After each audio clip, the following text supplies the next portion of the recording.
Ako'y gumagapang pataas, lumalaban ng patas, ngunit pag mga abuso'y lumagpas, mapipilitang magpapalas. Kulong na ang mga kurakot! Kurakot sa gobyerno!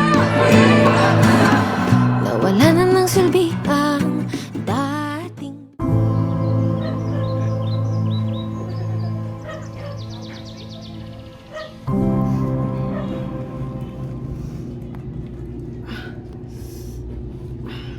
Aray, mga anak na yata ako. Mahal! Mga anak na yata ako, aray! Mahal!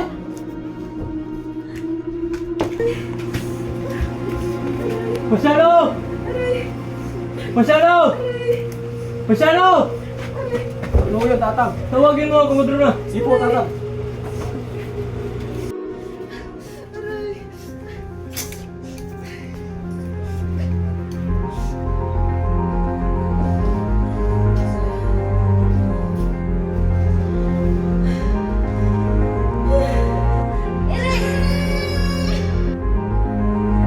Nakikita ko ng mata.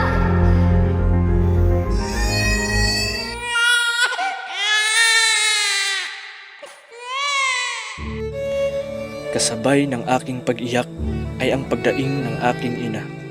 Sa hirap ng kanyang sinapit sa pagluwal sa akin. Pagkaraan naman ito ay ang labis na pagkasabik sa aking ama na ako ay kanyang mahagkan at mailagay sa kanyang mga bisig. Sinong mag-aakala na sa aking pagsilang ay naitatag na rin pala ang magiging kapalaran ng ating bayan.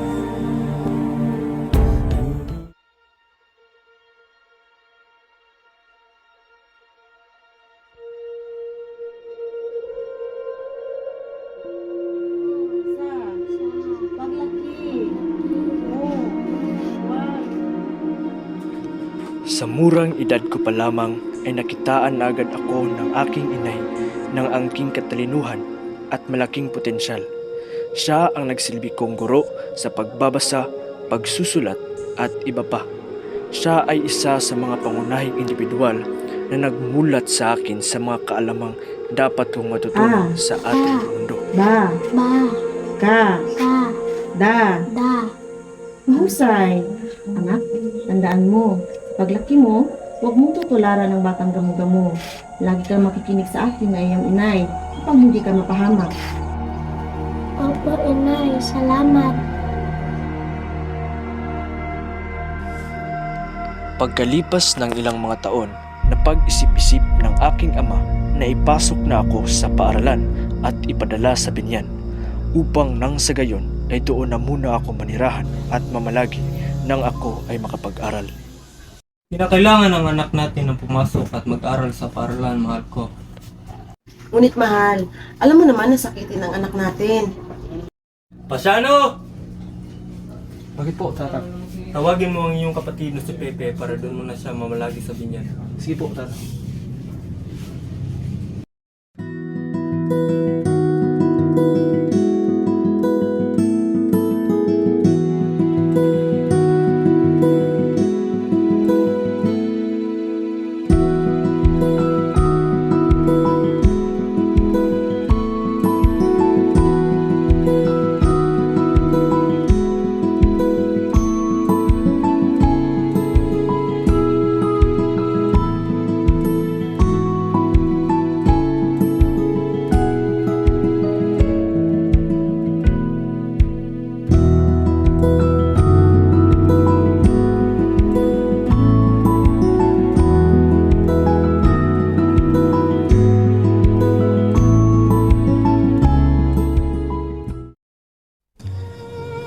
Sa aking pag-alis ay hindi mawawaglit sa aking isipan ang nakababata kong kapatid na si Concepcion. Malapit kami sa isa't isa at sa lahat ng babae kong kapatid ay siya ang aking pinakamamahal. Ngunit sa kasamang palad, si Concha ay pumanaw sa murang edad. Sa edad niyang 3 taong gulang ay binawi na siya sa amin ng Panginoon. Sanhi ng isang sakit. Labis akong nalulungkot sa kanyang pagkamatay. Iyon ang unang beses na lumuha ako dahil sa lungkot at labis na pagmamahal. Gabayan mo ako, Konsya, sa pagtungo ko sa binyan. Hanggang sa muli, aking kapatid. Paalam.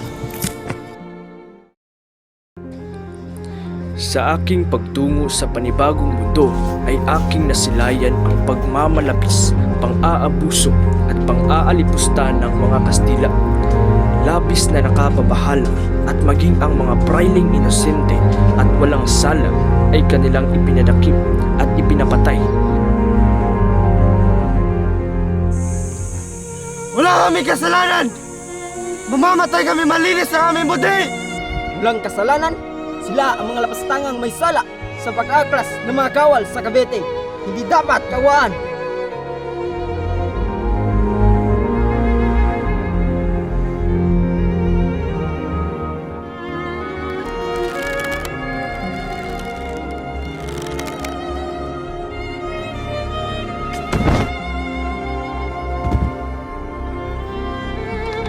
Namatay sila sa mga kasalanang hindi naman nila ginawa.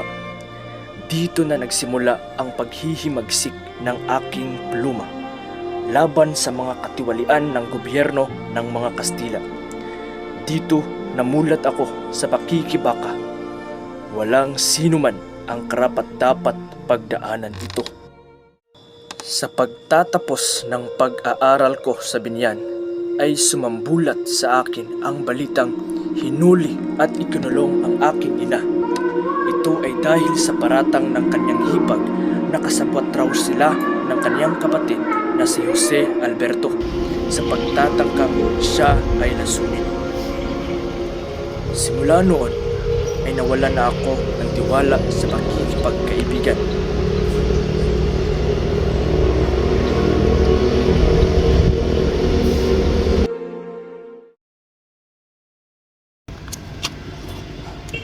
Pepe, hindi mo na maaring gamitin ang apelyido natin, Mercado. Ano kuya? Bakit naman? Sapagkat ito ay mapanganib. Hindi ko maintindihan. Anong panganib naman ang naghihintay sa akin kung Merkado ang gagamitin kong pangalan? Pepe, higanti na ang mga demonyong Kastila. Pagkatsabi nila ay malapit tayo kay Padeng Burgos. Kung ganun, anong pangalan na lamang ang gagamitin ko? Rizal, simula ngayon ang gagamitin mo ay Rizal. Simula ngayon, ikaw na, si Jose Rizal.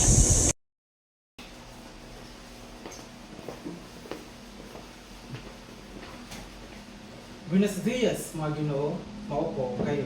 Maraming salamat, Ginoo. Anong pakay ninyo dito? Narito ang aking mabuting kaibigan na si Pasiano at ang kanyang kapatid na si Jose. Nais namin na siya ay makapasok sa napakagandang institusyon na ito. Ngunit, sa kasamaang palad, hindi na namin maaaring tanggapin ang Ginoong ito. Sa kadahilang una, siya ay lumagpas na sa nakatakdang araw ng rehistrasyon ng universidad na ito. At ikalawa, tila ba'y wangis niya ay isang patpati para sa kanyang edad. Paumanhin ngunit nakakatiyak ako na ang batang ito ay magaling, matalino, at makapagbigay dangal sa universidad na ito. Kaya kung maaari nawa ay matanggap niyo siya. O siya, nagtitiwala at naniniwala na ako sa iyo. Ngunit bigyan mo ng katarungan, lalo na ikaw ang universidad na ito. Masusunod, Ginoo. Maraming salamat. Mag-iingat kayo. Hindi naging madali ang unang taon ko sa Ateneo. Lubos kong pinaghirapang makamit ang sobresaliente o ang matataas na marka sa aking mga adhikatura. Ito ay dahil sa aking kagustuhan na makabawi at matuwa sa akin ang mga taong nagbigay daan sa aking pag-aaral dito sa Ateneo. Bukod pa rito ay nais kong matuwa ang aking ina na nasa pihitan noong mga panahong iyon. Sa aking pag-aaral ay hindi lang matataas na mga marka ang aking masusungkit. Dahil dito ay akin ding nakatagpo ang isang mahinhin at kaakit-akit na dalaga. Siya ay si Leonor Rivera.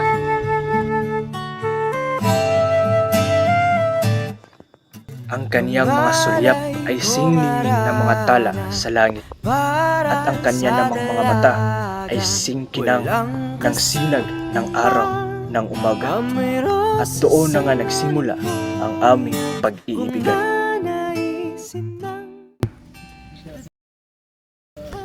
Alam mo ba, Leonor, na hinihiling ko sa bathala na hindi na tayo mawawala sa isa't isa. Sapagkat hindi ko kayang tigilan ang aking nararamdaman at pagmamahal para sa iyo. Ano na yan, Jose? Pag nalaman ng iba ang relasyon natin, ano ang gagawin natin? Bahala na. Basta at mahalaga, tayo ay nagmamahalan.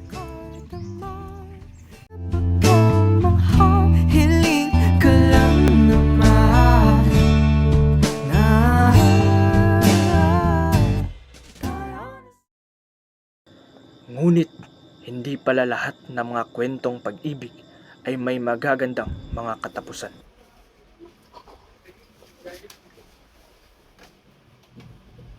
Pepe, ito ang lihim tayong kasundo. Pupunta ka ng Europa at mag-aral ka ng medisina. Ano, kuya? Ako? Pupunta ng Europa? Bakit di na lang kayo? Mas makikinabang ka dun, Pepe. Hindi, kuya. Paano ang pag-ibig ko? Paano sa Leonora?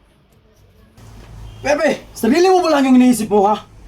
Para ito sa ating bayan. Wala ka ba pakialam? Hindi, kuya. Sa tingin mo, papayag si Nanang at si Tatang? Pepe, huwag ka mag-alala niyan. Pupunta ka na Espanya, ako na ang bahala sa kanila. Malalaman lang nila doon kapag nandun ka na.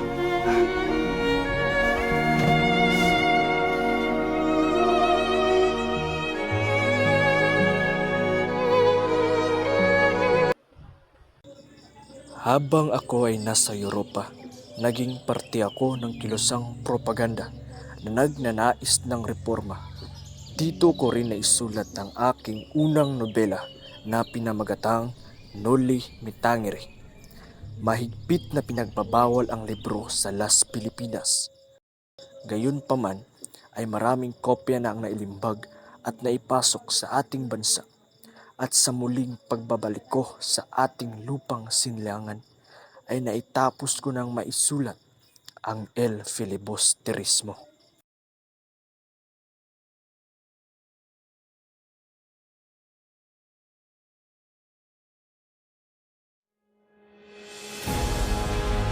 Sa aking pagdating sa Pilipinas, naitatag ko ang La Liga Filipina. Isang reforma na magbibigay proteksyon laban sa mga kaharasan at kawalan ng katarungan sa ilalim ng pangangalaga ng mga Kastila. Kasunod nito ay ang pagpapaunlad ng edukasyon, agrikultura at pangangalakal ng mga mamamayang Filipino sa ating bansa.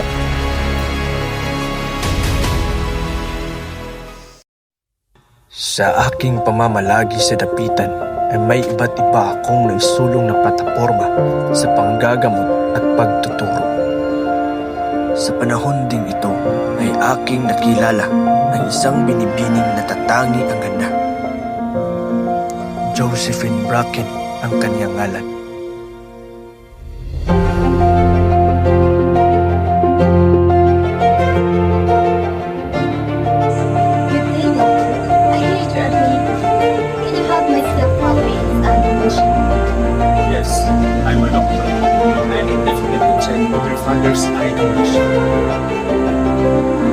Tumungo siya sa aking klinika upang kumonsulta tungkol sa kondisyon sa mata ng kanyang ama.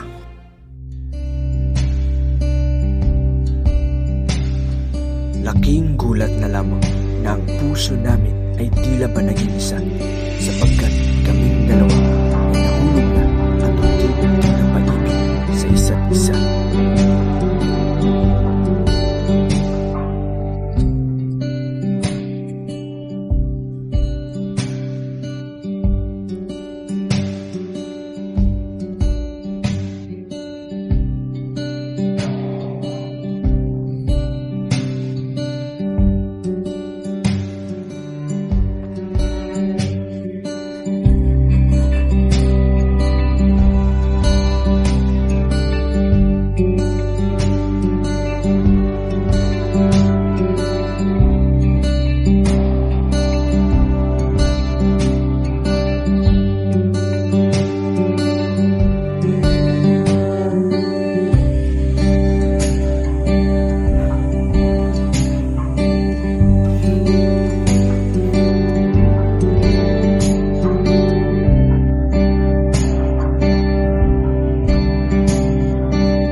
Jose Portasio Rizal Mercado Y. Olonga Rolanda ay napatunayang nagsasala sa rebelyon at pakikisangkot sa pag-aalas. Ikaw ay hahatulan ng sentensang kamatayan sa 30 ng Disyembre 1876 sa Bagong Bayan. Ikaw, Jose Rizal, ay babarilin ng 3 beses sa likod ng bulutong sa ganap na 7 ng umaga sa Bagong Bayan.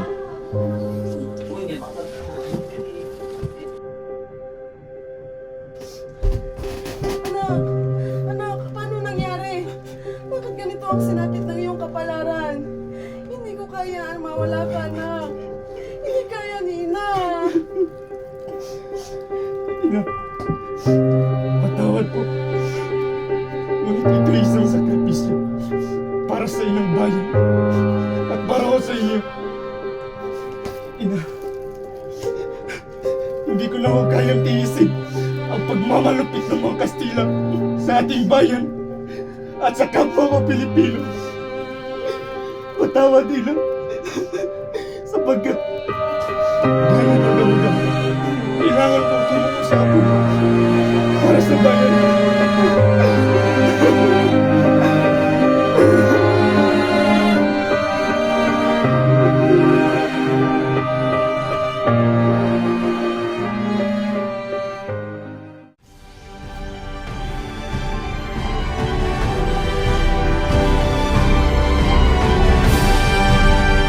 Bago man dumating ang aking huling sandali, pinakasalan ko muna ang aking pinakamamahal na si Josephine Bracken.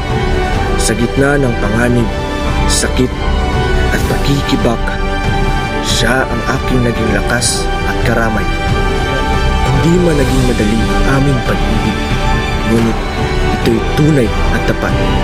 Ngayon, payapa na ang aking puso sapagkat siya'y aking naging kabiyak.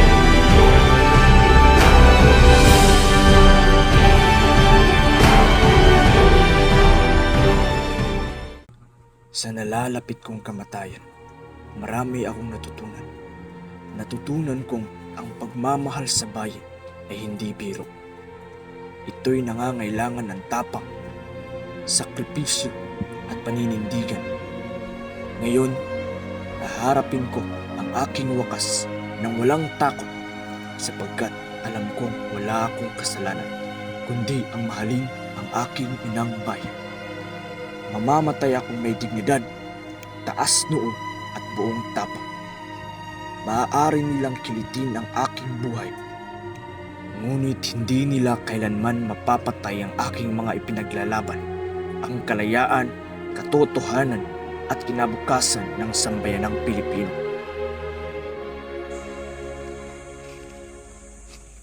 Consumatum est.